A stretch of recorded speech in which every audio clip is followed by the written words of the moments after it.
আচ্ছা, ফুটবল ভালোবাসে না এমন মানুষ হয়তো খুঁজে পাওয়া ভার। কেউ হয়তো ব্রাজিল সাপোর্ট করে, আবার কেউ হয়তো আর্জেন্টিনার সাপোর্টার। কিন্তু একজন ভালো খেলোয়াড় যে দলেরই হোক না কেন, তার প্রশংসা সবাই করে থাকে। আজকের এই মুভিটি বিশ্ববিখ্যাত খেলোয়াড় পেলের জীবন কাহিনী নিয়ে নির্মিত দুর্দান্ত একটা মুভি।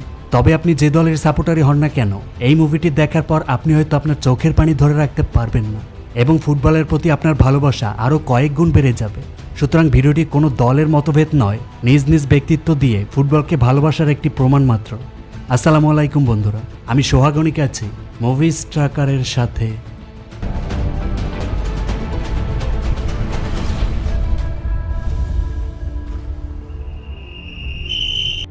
মুভির শুরুতে ব্রাজিলের একটি ছোট বস্তি দেখতে পাই, যেখানে বাচ্চারা জুতা পলিশের কাজ করে।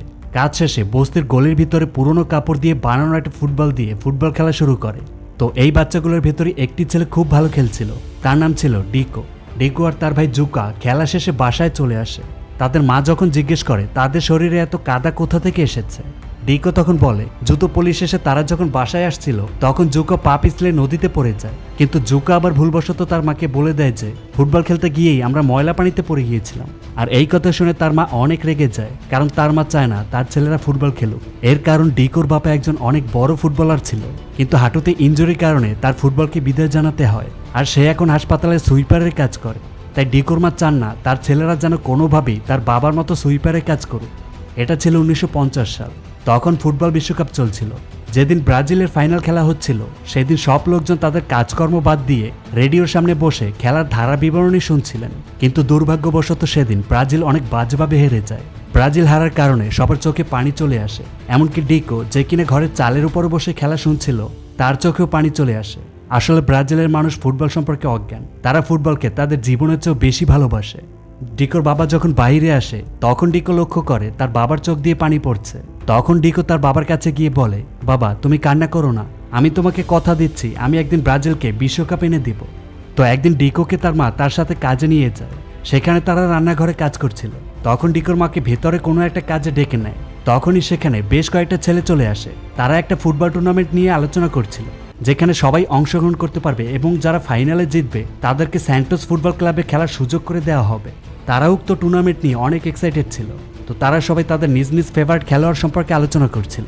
তখন পাশে থাকা ডিকো বলে ওঠে, আমার পছন্দের খেলোয়াড় হচ্ছে পেলে। এই কথা শুনে ছেলেরা অবাক হয়ে যায় আর জিজ্ঞেস করে এই পেলেকে, কোন দেশের খেলোয়াড়, আমরা কখনো তার নাম শুনিনি। তখন ডিকো বলে ভাস্কো দা গামার গোলকিপার। আসলে সেই গোলকিপারের নাম ছিল বিলে। আর ডিকো বিলের নামটা সঠিকভাবে উচ্চারণ করতে পারছিল না, তাই তাকে পেলে বলে ডাকে। বাচ্চারা এইসব কথা শুনে অনেক হাসাহাসি করে আর তারা বলে পেলে কোনো খেলোয়াড়ের নাম হতে পারে না, তোমার মতো বোকার নামই হতে পারে।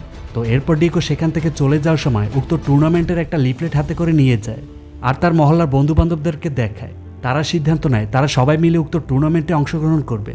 তখন ডিকোর ভাই জুকা বলে মা যদি এই বিষয়ে জানতে পারে তাহলে অনেক বকাবকি করবে। কিন্তু ডিকো জুকার কথায় কান না দিয়ে উক্ত টুর্নামেন্টে অংশগ্রহণ করে।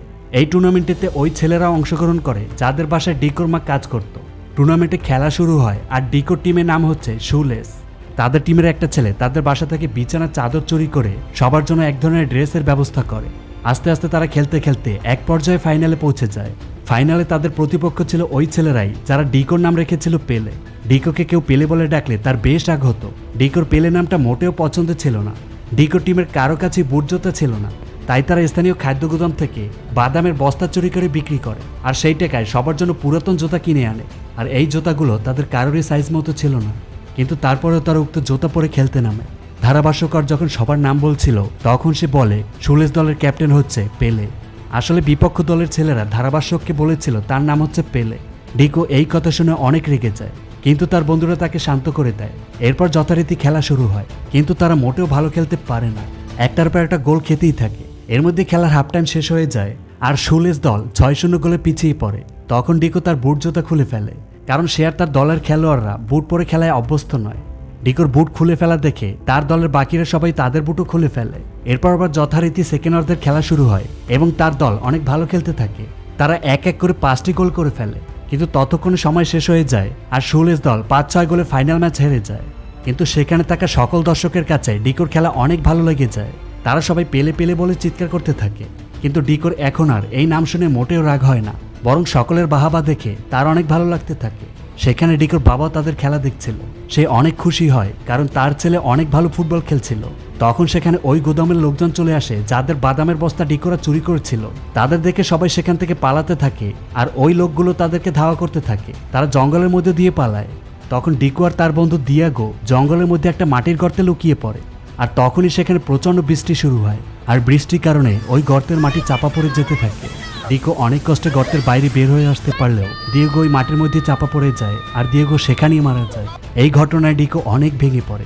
দিয়েগোর মৃত্যুর জন্য সে নিজেকে দায়ী মনে করে। সে মনে করে সে যদি টুর্নামেন্টে অংশগ্রহণ না করত তাহলে তারা বাদাম চুরি করতে হতো না আর দিয়েগোকে আজ মরতে হতো না। ডিকোর মা ডিকোকে অনেক সান্ত্বনা দেয়। এই ঘটনার পরে ডিকো অনেক চুপচাপ হয়ে যায়, এমনকি সে ফুটবল খেলাও বাদ দিয়ে দেয়। যদিও ডিকোর বাবা চাচ্ছিল যে ডিকো আবার ফুটবল খেলুক, তাই সে ডিকোকে অনেক উৎসাহিত করতে থাকে আর অনেক চেষ্টা করতে থাকে যাতে ডিকো আবারও ফুটবল খেলা শুরু করে, কারণ সে ডিকোর ফুটবল খেলা দেখেছিল আর সে বিশ্বাস করে একদিন ডিকো অনেক বড় ফুটবলার হবে। ডিকোর বাবা ডিকোকে আম দিয়ে প্র্যাকটিস করা শিখাতে থাকে, কাঁচা আম দিয়ে শট নেওয়া আর পাকা আম দিয়ে ব্যালেন্স করা শিখাতে থাকে।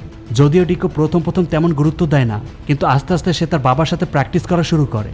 ধীরে ধীরে সময় পার হয়ে যায় আর 9 বছরের ডিকো এখন 13 বছরের কিশোরে পরিণত হয়। একদিন ডিকোর মা তার প্র্যাকটিস করা দেখে ফেলে। তার মা কখনোই চাইতো না তার ছেলে বাবার মতো ফুটবল খেলুক, কিন্তু ছেলের খেলার প্রতি আগ্রহ দেখে সে former Brazilian footballer Waldemar de ব্রিটোকে ডিকোর প্র্যাকটিস করা দেখায়। তিনি ডিকোর প্র্যাকটিস দেখে বেশ অবাক হন এবং ডিকোকে সান্তোস ফুটবল ক্লাবে খেলার সুযোগ করে দেন।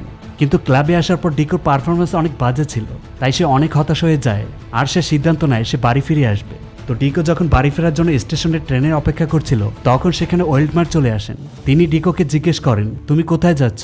তখন ডিকো বলে, আমি বাড়ি চলে যাচ্ছি কারণ আমি অন্য খেলোয়াড়দের মতো ভালো খেলতে পারছি না, আর আমি যদি এখন ফিরে না গিয়ে পড়াশোনা না করি তাহলে আমাকেও আমার বাবার মতো সারা জীবন টয়লেট পরিষ্কার করতে হবে। তখন ওয়েল্ডমার বলেন, তোমার খেলার পদ্ধতি আর ধরন সবার থেকে আলাদা আর এই পদ্ধতি অনেক কার্যকর। মধ্যযুগে শত্রুর মোকাবেলার জন্য জিঙ্গা নামের এক মার্শাল আর্ট পদ্ধতির উদয় হয় আর ফুটবল খেলায় এই পদ্ধতি ব্যবহার করা শুরু হয়, যার কারণে ফুটবল খেলার সৌন্দর্য আরও কয়েক গুণ বেড়ে যায়। কিন্তু 1950 সালে ব্রাজিল অনেক বাজেভাবে বিশ্বকাপ হেরে যাওয়ার জন্য সবাই জিঙ্গে স্টাইলকে দোষারোপ করে আর তারপর থেকে জিঙ্গে স্টাইলকে নিষিদ্ধ করে দেয়া হয়। আর তোমার খেলার স্টাইল জিঙ্গে স্টাইলের মতো। তো এরপর ওয়েল্ডমার সেখান থেকে চলে যাওয়ার আগে ডিকোকে বলেন, এখন সিদ্ধান্ত তোমাকেই নিতে হবে, তুমি জিঙ্গে স্টাইলে খেলে বিশ্ব জয় করবে নাকি বাড়ি চলে যাবে। কিছুক্ষণ পরে ট্রেন চলে আসে, কিন্তু ডিকো বাড়ি ফিরে না গিয়ে ক্লাবে চলে আসে আর খেলা শুরু করে। এবার ডিকো সম্পূর্ণ নিজের মতো খেলছিল আর অনেক অসাধারণভাবে একটি গোল করে দেয়। তার গোল করা দেখে তার কোচ অনেক অবাক হয়ে যায় আর ডিকোকে বলে, এটা তুমি কি করলে? তখন ডিকো বলে, সরি স্যার, কিন্তু তার কোচ তাকে অবাক করে দিয়ে বলে, যেটা করেছো সেটা আবারও করে দেখাও। এরপর ডিকো উক্ত ম্যাচে বিভিন্ন স্টাইলে অনেকগুলো গোল করে দেয়। ডিকো, যে কিনা ক্লাবের ইয়ুথ টিমে জায়গা পাচ্ছিল না, তাকে সরাসরি প্রো টিমের জন্য সিলেক্ট করে নেওয়া হয়। আর 15 বছর বয়সে ডিকোর পারফরমেন্সে এবং ভিন্ন স্টাইলে খেলার ধরনে সান্তোস ক্লাব অনেকগুলো টুর্নামেন্টে জিতে যায়। তো এরপর চলে আসে 1958 সাল। ফুটবল বিশ্বকাপে ব্রাজিলের দল ঘোষণা করা হয় এবং আশ্চর্যজনকভাবে ডিকোকে বিশ্বকাপ দলের জন্য সিলেক্ট করা হয়। এই খবর শুনে ডিকো আর ডিকোর পরিবার খুশিতে যেন আত্মহারা হয়ে যায়। তারা ভেবেছিল ডিকোর বয়স 16 বছর হওয়ার কারণে তাকে বিশ্বকাপ দলে সিলেক্ট করা হবে না। এরপর বিশ্বকাপ খেলতে যাওয়ার আগে ডিকোর বাবা ডিকোকে বলেন, তোমার মধ্যে এরকম কিছু একটা আছে যেটা আমার মধ্যে কখনোই ছিল না। আমি যখন ফুটবল খেলতাম তখন আমিও জিঙ্গে স্টাইলে খেলতাম, কিন্তু একদিন এক ম্যাচে আমি জিঙ্গে স্টাইলে খেলবো কিনা সেটা নিয়ে দোটানায় পড়ে যাই, যার কারণে ওই ম্যাচে আমার ইনজুরি হয়ে যায় আর আমি চিরতরে ফুটবল থেকে ছিটকে যাই। তাই তুমি তখন এরকম কিছু করো না আর লোকজনের কথা কান না দিয়ে তুমি যেভাবে খেলে থাকো ঠিক সেইভাবেই খেলবে আর নিজের ওপর ভরসা রাখবে। এরপর ডিকোর বাবা তাকে তার ছোটবেলার বেডশিট দিয়ে তৈরি করা সেই জার্সিটি উপহার দেয়, যেটা তার নাম লেখা ছিল পেলে। এরপর ডিকো ব্রাজিলের টিমের সাথে যোগ দেয়, কিন্তু প্রস্তুতি ম্যাচ শুরু হওয়ার আগেই তার কোচ তাকে ওয়ার্নিং দিয়ে বলে দেয়, তুমি কোনোভাবেই জিঙ্গে স্টাইলে খেলতে পারবে না, কারণ জিঙ্গে স্টাইলে খেলার কারণে 1950 সালে ব্রাজিল অনেক বাজেভাবে বিশ্বকাপে হেরেছিল। কিন্তু প্র্যাকটিস ম্যাচে ডিকো তার বাবার কথা মতোই জিঙ্গো স্টাইল খেলতে থাকে, কিন্তু দুর্ভাগ্যবশত সেই ম্যাচে তার হাঁটুতে মারাত্মকভাবে ইনজুরি হয়। তার ইনজুরি এতটাই গুরুতর ছিল যে ডাক্তার এখনো কনফার্ম দিতে পারছিল না যে ডিকো কোনোদিন আর কোনো ম্যাচে খেলতে পারবে কিনা। ডিকো তার মাকে ফোন করে ইনজুরির বিষয়ে খুলে বলে। এই খবর শুনে তার মা কান্নায় ভেঙে পড়ে, কারণ ঠিক এরকমই এক ইনজুরির কারণে তার বাবা ফুটবল ক্যারিয়ার সম্পূর্ণভাবে ধ্বংস হয়ে যায় আর শেষ পর্যন্ত তাকে সুইপারে কাজ করতে হচ্ছে। ডিকো বলে, আমি জীবনে অনেক বড় ভুল করেছি, আমার পড়াশোনা বাদ দিয়ে ফুটবল খেলতে আসা একদমই উচিত হয়নি। তখন তার মা বলেন, আমরা সবাই মিলে সিদ্ধান্ত নিয়েছিলাম তুমি ফুটবল খেলবে, তাই যা কিছুই হোক না কেন আমরা সবাই তোমার পাশে আছি। যাই হোক, কয়েকদিন পর ডাক্তার ডিকোকে আবার চেক আপ করেন এবং বলেন, চিন্তার কোনো কারণ নেই, চেষ্টা করলে হয়তো ডিকো পরবর্তী সিজনে আবার খেলতে পারবে। কিন্তু ডিকোর পরিবর্তে অন্য কোনো প্লেয়ার দলে নেওয়ার জন্য অনেক দেরি হয়ে গিয়েছিল, যার কারণে ডিকোকে দলের সাথে রাখা হয়। তো এরপর বিশ্বকাপের প্রথম রাউন্ড শুরু হয়ে যায়, আর প্রথম কয়েক ম্যাচে ব্রাজিলের অনেক প্লেয়ারই ইনজুরিতে পড়ে যায়। পরে কোয়ার্টার ফাইনালেও ইংল্যান্ডের বিপক্ষে ব্রাজিলের স্ট্রাইকার মাজোলা ইনজুরিতে পড়ে, যার কারণে কোচকে বাধ্য হয়েই ডিকোকে সেমিফাইনালে মাঠে নামায়। তখন ডিকোর ডাক্তার তাকে বলে, তুমি তোমার হাঁটু বাঁচিয়ে খেলবে, আর মনের ভুলে জিঙ্গে স্টাইলে খেলার চেষ্টা করবে না, কারণ হাঁটুতে আবার কোনো আঘাত পেলে তুমি আর কোনোদিন খেলতে পারবে না। সেমিফাইনালে তাদের ফ্রান্সের বিপক্ষে খেলা হয়। ডিকো হাঁটু বাঁচিয়ে অনেক কষ্টে খেলা চালাচ্ছিল।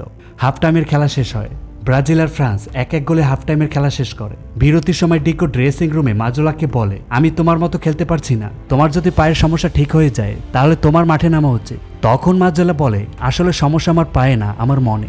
আমার জীবনের স্বপ্ন ছিল আমি ইউরোপিয়ান ফুটবলার হব, কিন্তু আমাকে বাধ্য হয়ে ব্রাজিলের হয়ে খেলতে হচ্ছে। তুমি যে জিঙ্গে স্টাইলে খেলে থাকো সেটা অসাধারণ, আর আজকের ম্যাচে আমাদের সেই খেলাটাই দরকার। যাও, সবাইকে দেখিয়ে দাও তুমি কি করতে পারো। তো বিরতির পর আবার খেলা শুরু হয় এবং ডিকো জিঙ্গে স্টাইলে খেলা শুরু করে দেয়। সাধারণত জিঙ্গে স্টাইলে বল পাস দেওয়া হয় না, বরং একাই বল নিয়ে সামনের দিকে এগিয়ে যাওয়া হয়। আর ডিকো জিঙ্গে স্টাইলে অনেক নৈপুণ্যতার সাথে গোল করে দেয়। এই গোলের কারণে স্টেডিয়ামে আনন্দের বন্যা বয়ে যায়। ব্রাজিল 2-1 গোলে এগিয়ে যায়। এরপর ডিকো একের পর এক আরও 2টা গোল করে দেয়, আর ব্রাজিল ডিকোর হ্যাটট্রিকের কারণে ফাইনালে পৌঁছে যায়। সমগ্র ব্রাজিলবাসী ডিকোর খেলা দেখে মুগ্ধ। ফাইনালে ব্রাজিলের প্রতিপক্ষ হয়ে দাঁড়ায় সুইডেন। প্রি ম্যাচ কনফারেন্সে সুইডেন ব্রাজিলকে অনেক অপমান করে কথা বলে, তাই ব্রাজিলের কোচ প্রেস কনফারেন্স থেকে চলে যান। এরপর ব্রাজিলের কোচ প্লেয়ারদের সাথে একটি মিটিং করেন। তিনি প্লেয়ারদেরকে বলেন, কাল ফাইনাল ম্যাচ, আর আমি চাই না দুনিয়া আমাদেরকে সুইডেনের মতো খেলতে দেখুক। আমাদের আসল খেলা হচ্ছে জিঙ্গে স্টাইল।